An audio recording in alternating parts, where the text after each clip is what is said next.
Welcome to another episode of the Contagious Culture podcast. I'm your host, Kyle King, and the goal of this podcast is to help you create an ecosystem of academic excellence.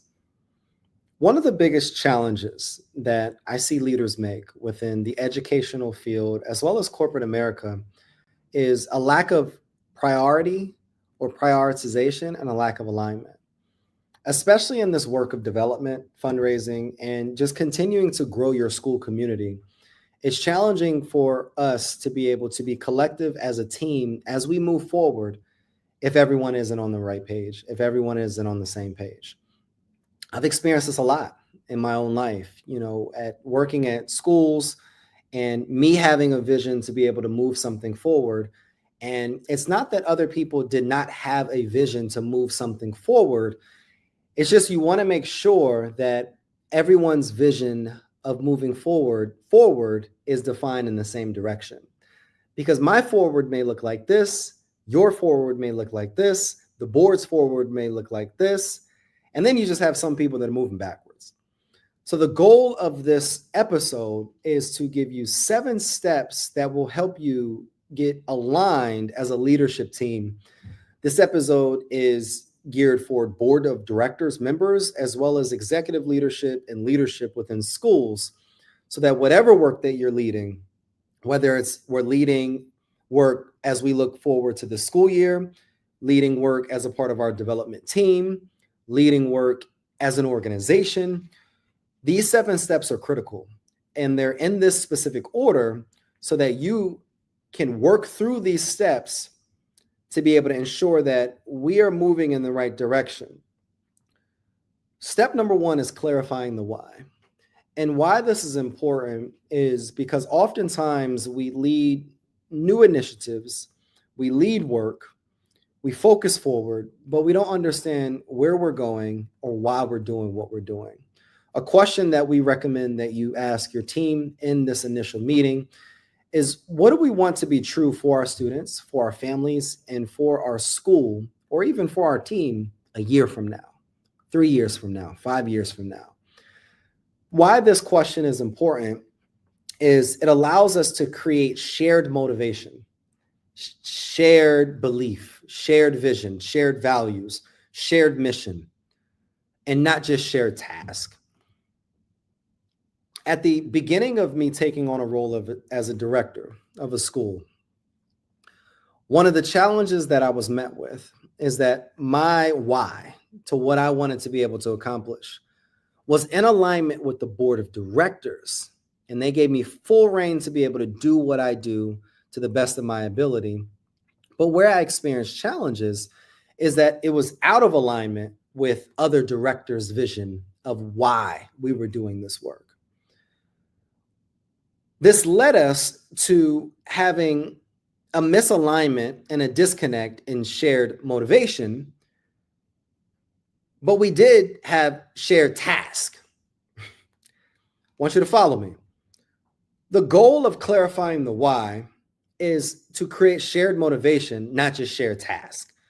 Because if we have shared motivation, it allows us to be able to delegate tasks in a way so that we can be able to work in the field, in the skill set that we are operating in our zone of genius, not just crossing paths, stepping on toes, and getting in each other's way, and it creating competition, not this sense of collaboration and optimization as a team. So the first step is for us to clarify why we are doing this work. What does this look like? And what is true for us a year from now, 2 years, 3 years from now, as a school body, as students, families, and as a team? Once we've been able to create shared motivation, not just shared task, what I would recommend is now you need to name the current reality. Now that we are on the same page in regards to why we are doing this work, now we need to talk about the current reality. And you need to create an honest picture. Honest. Circle the word honest when you're taking notes on where things stand. When I stepped into my role as a director, honesty was non-existent. because I wanted to be as transparent in the fact that culture was horrible, students were not learning, teachers were unequipped, the board didn't know what the hell they were doing, and leaders were in the wrong roles. Parents had too much access to be able to talk about and lead school initiatives, and they didn't have the acumen, nor did they deserve to have the voice. And in order for us to really be able to grow the school, we needed to focus on minimizing certain things that we were doing rather than maximizing areas that were not very important. Priorities were not in the right place. And then it created a misalignment. And that's why excellence was not happening, because excellence was not a standard. It was just a word in one of the values that we had as a school. That is the truth. However, one of the various objections that we were met with is that the school is still new, it takes time to grow, and all of these various things. And it does take time to grow sustainably and build something that is stable and create something that is scalable. But when you are committed to something truly great, and when you have experts leading and innovators and the right people, the right team, innovation does not take long. When you look at great companies out there, and I could list, and I'm going to do another episode with case studies of great leaders that have transformed cultures and transformed teams and transformed revenue within businesses within a year, within 6 months, within a quarter, because they recruited the right people, they had the right leaders, and they were able to operate in their zone of genius. The problem that I run into within education is that we believe that we have all of this time to be able to make changes and growing and all of these various things. And with that thinking, we'll slow down our approach to progress. Step number 2 of naming the current reality, when we're able to honestly communicate and paint an honest picture of where things stand, what are the culture challenges that we're experiencing as a school? Where are the bias? Where are the communication breakdowns? Who needs to be fired? Who is in the wrong position? Who needs to be hired? What are the certain operational potholes? Whether operational potholes to busing schedules, to zoning of our school, to start times and end times, to the management organization that we're working with. All of these various things, we need to align around the problems before we jump into solutions. I think a lot of times what happens in these meetings is that we have all of these grand ideas and all of these initiatives and things that we want to do and all of these plans on these beautiful whiteboards, but we're not aligned around the problems. And we need to be honest in these meetings. 30% of our staff is terrible. We need to be able to provide professional development. We need to cut off our enrollment period. We can't have an open enrollment. We may need to reduce class size so that we can focus on academic achievement before we're able to open up the doors for enrollment. This year, we may not want to take new students in. We may want to focus on the population of students that we have so that we can focus in on the curriculum, the excellence, and what they're doing. We may need to remove these staff members because they're hurting organizational success and not aligning in culture and vision and mission, and then bring on these individuals. We may want to remove the highest performer because they're not supporting and they create a disconnect and toxic culture around staff. This principal may need to move down to the lower school rather than being at this school. You may have to shift things around within your organization. We may have to internally hire an executive director rather than going out and recruiting various people. We may have to work with the different organizations. See, this allows us to be honest based upon where we are, because we can't move forward until we understand what is the current reality of where we are. So it's important to first clarify the why. Once we've clarified the why and created shared motivation, not just shared tasks, then it's time to name the current reality. This allows us to paint an honest picture on where the organization stands right now. Once we've been able to name the current reality, now we facilitate number 3. Now it's time for us to create shared vision. We have a conversation about what the shared vision looks like. And a question that I would recommend you ask, and we've asked this question with our clients before, is what does success look like if we get this right? As we engage with schools around the country, we're asking this question in this initial onboarding conversation is, look, if we come into your school and we work with your development team and we get to that number, what does success look like if we get this right? And oftentimes we get, well, it's not about a number, Kyle. It's about relationships. It's about success in the classroom. It's about something completely different. So if my team is focused on numbers, money, revenue, millions, and your team is about relationship, then there's a disconnect. So this allows us to encourage our leaders to communicate not just what success looks like, but what do we fear? What is our hope? And what are some non-negotiables? And I think a lot of times as leaders, transparency is one of the greatest gifts that a leader can be. It's one of the greatest skills. Because as a leader, I always thought that I had to have all the answers. I thought I had to always communicate hope and vision and belief and all of these various things.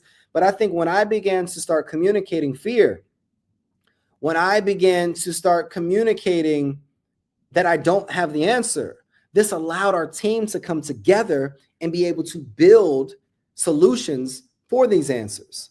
When I was working as a director of school culture and student advancement, I said, I don't know how to do that. Hey, can you research this for me? Now you're empowering your team to figure it out. So this allows us to build collective ownership of not just where we are right now and the problems that we named, but also build collective ownership to the destination. So number 3 is we have to be able to have an open conversation and facilitate a shared vision around where we're going. And once we've, again, named the reality, once we've clarified the why, once we've been able to facilitate this conversation, now number 4 is defining clear roles and responsibilities. How many of us that are watching this video have run into the comment, oh, I thought someone else was doing that? How many of us have run into the comment, oh, you're stepping on my toes? How many of us have been a part of a culture that is a tattletale energy, where you don't go directly to that person, you go to board members about what that person is doing.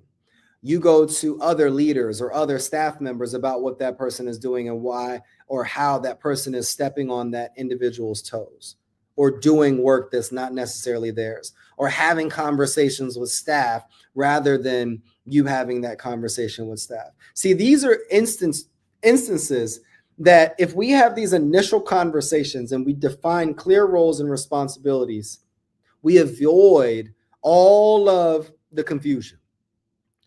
Who is leading what? How are decisions made? How information will flow? What are the non-negotiables? What are the things that we can do? What are the things that we cannot do? Who is communicating this work to the masses? Who is communicating to staff? Who is communicating to people? What are the follow-ups look like? What are the chains of command? All of these various things. Because when we have this in a document, when we have this in a framework, when we have already had this conversation, this allows us to avoid assumption. This allows us to remove the tattletale energy. This allows us to put our big girl and our big boy pants on and have honest professional conversations and not go around people and be professionals. When we have a culture of, I thought someone else was doing that, that means there's no clarity. When we have a culture of, oh, you're stepping on my toes, that means there was no clarity. When we have a culture of tattletelling and going around other people, that means there was no clarity. That means that there's no professionalism. That also means that there's no trust. And without trust, without clarity, without professionalism on a team, we cannot be successful as a team. This shows that we are not aligned. So again, number 1 is create and clarify the why. Number 2 is to name the current reality. Number 3 is to facilitate a shared vision conversation. And number 4 is define the clear roles and responsibilities. Once we have those 4 steps, now we start getting into the strategic planning. Now, number 5 is where now we can co-create, not Kyle create or John create or Samantha create. We can co-create a roadmap. The roadmap consists of breaking down this big vision that we're trying to create into clear milestones, timelines, and action steps. Everyone needs to be a part of this mind mapping process so that everyone can believe in it, stick to it, and commit to it. Oftentimes, there's one person that creates the plan, and then there's this push and pull and this tension between the team because that plan doesn't align with everyone else. It's like doing the group project in high school, and you're now delegating the task, but they're not doing it with excellence in the way that you would want to be doing it because you were the only one that created the roadmap. You want to create a roadmap with your team and give everyone a map that they can believe in. Take that bigger vision, backwards design it, and look at monthly targets, quarterly targets, and steps. And as a part of your development team, watch the episode from last week. As a part of your development team, now we understand how to delegate these tasks. Once we've been able to have that roadmap, step 6 is establish rhythms of communication. This has been one of probably the hardest steps to get teams to do. Now, some teams, what I've recognized in the work that we've done and in my own experience is that great teams flow and it shows up in their school performance. Good teams have some kinks. Bad teams don't communicate at all. And usually teams of schools that are closing down, underperforming, there's no collaboration, there's no clear leadership, and there's no progress towards real goals and initiatives. Your team needs to be in flow. You need to be able to have models that allow us to track progress. It's important for us to have ways that we can address issues. And it's important for us to have opportunities for us to celebrate small wins. Here's a quick action step for you. In your weekly or monthly or bi-weekly agenda, when you meet with your team, have a section on there with when we begin, we share wins. After that, what are our problems that we want to address in this meeting? And then you have another person that is tracking progress. Right there. So we can continue to have ways that we can always have this come up. Now, if you wanted to integrate this not just in a weekly section, you can leverage a Slack channel or a Notion board or Monday or a CRM system or a communication tool between your team where you can have problems, progress, and wins. And anonymously or team can type in problems. And then now you can have additional team members commenting on those where it's a shared drive where we can see that's the problem. I may come in and put the solution. Now we're collaborating together so that we can be able to be consistently in rhythm and consistently in flow. All right. And then step 7, most critical step. This is one of the challenges that I find in any team. But if you can master this last step, your team will not only be exceptional, it will drive results. Step 7 of this process is call out and reinforce culture. Culture is the bloodline, is the lifeline of an organization. It is the mood, it's the unspoken energy. It's the ability to hold people accountable. It's the ability to be transparent. It's the ability to understand that the standard is the standard and we're going to exceed, not only meet this expectation. What that looks like in practice is we would recommend you acknowledge when people are modeling aligned behavior, just like in the classroom when we're acknowledging student behavior. Thank you, Johnny, for putting up your pencil. Thank you, Johnny, for reading. Thank you, Samantha, for sitting in your seat correctly. Thank you, Tony, for sharing out loud in the way. Thank you, James, for raising your hand. When we want to acknowledge modeled behavior.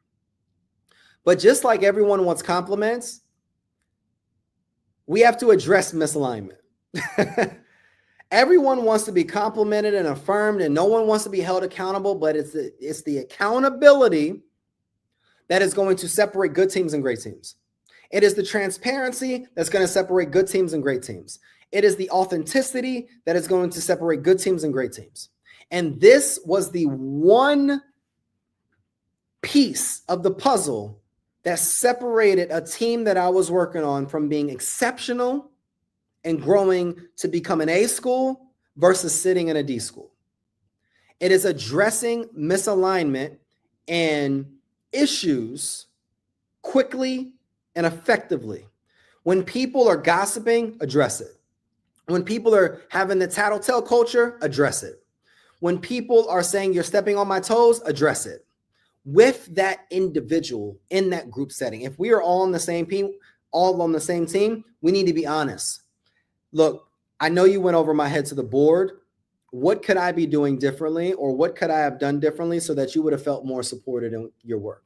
I'm not saying call out people disrespectfully or call them out in the way that your emotions would want you to call them out. What I am saying is, look, how can we work better together so that we're not stepping on each other's toes or feeling like we're stepping on each other's toes? Hey, how can we partner together on this specific initiative so that you feel more supported and so that you can have what you need? Hey, what are some things that wasn't really clear in regards to expectations where I can improve upon my role as well? When accountability is lacking amongst teams, it doesn't align us. It doesn't allow us to be prioritizing towards the goal. It doesn't allow us to be effective.